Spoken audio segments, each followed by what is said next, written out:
नमस्कार. होममेड रेसिपीजमध्ये आपले स्वागत आहे. आजच्या रेसिपीमध्ये अगदी सोपी, चविष्ट, प्रेशर कुकरच्या फक्त 2 शिट्टीमध्ये तयार होणारी सुकी तोंडली बटाटा मिक्स भाजीची रेसिपी बघूया.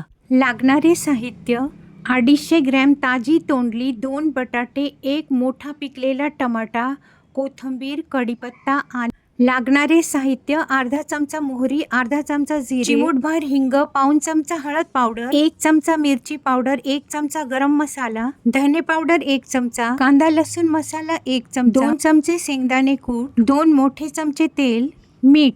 सर्वप्रथम तोंडली, टमाटे, बटाटे स्वच्छ धुवून मीडियम साईजच्या फोडी करून घ्यायच्यात.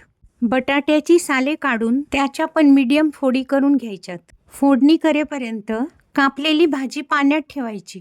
टमाटा, कोथिंबीर बारीक कापायची. गॅसवर लो मीडियम फ्लेमवर कुकर ठेवून तेल गरम झाल्यानंतर त्यात मोहरी, जिरे, कढीपत्ता व सर्व मसाले टाकून फ्राय करायचे व त्यातच टमाटे परतून सर्व कापलेली भाजी, कोथिंबीर टाकून सर्व मिक्स करायची.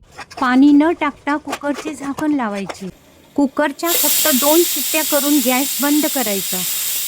कुकर थंड झाल्यानंतर झाकण उघडायचे. अगदी छान मऊ डायजेस्टिबल भाजी एकदम कमी वेळात कमी श्रमात रेडी. ही भाजी चपाती, पुरी, वरण भाताबरोबर खूप छान लागते. टिफिनसाठी सुद्धा उपयोगी आहे. हेल्दी खा, आनंदी रहा. रेसिपी आवडल्यास लाईक अँड सबस्क्राईब करा. धन्यवाद.